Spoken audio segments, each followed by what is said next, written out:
اور جس رب نے مومن کو یہ عبادت کا شرف عطا فرمایا، یہ عبادت کی عظمت عطا فرمائی، اس عبادت کا نور عطا فرمایا، اس عبادت کی پاکی عطا فرمائی، اس عبادت کو قائم اور دائم رکھنے کی سعادت عطا فرمائی، اس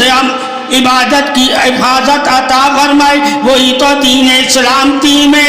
اللہ کا دوست بن جاتا ہے۔ اے بندے تو جان لے، اللہ کی دوستی ہی تو اللہ کی عبادت ہے، اللہ کا کرم ہی تو اللہ کی عبادت ہے، اللہ کا فضل ہی تو اللہ کی عبادت ہے، اللہ کا رحم ہی تو اللہ کی عبادت ہے، اللہ کی عطا ہی تو اللہ کی عبادت ہے، اللہ کی رضا ہی تو اللہ کی عبادت ہے، اللہ کا روبرو ہے، پیغام سلامتی شان ہم کلامی ہی تو اللہ کی عبادت ہے۔ اور جس انسان مومن نے اللہ کی عبادت یعنی کہ نماز کو اللہ کے لیے قائم کیا، اللہ کے لیے قائم کیا، وہی تو مومن نور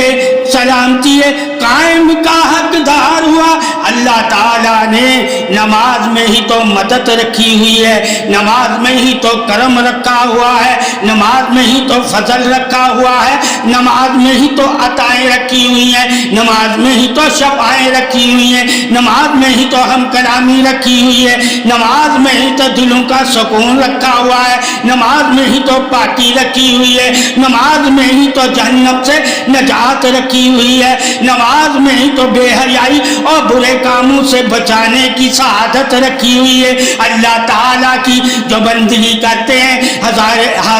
حاضر یقین کامل کے ساتھ، اللہ تعالیٰ کی جو بندگی کرتے ہیں حاضر یقین کامل کے ساتھ، وہی تو اللہ کے بندے ہیں۔ اور جو انسان اللہ کا بندہ بن جاتا ہے وہی تو بندگی کا حق ادا کرتا ہے۔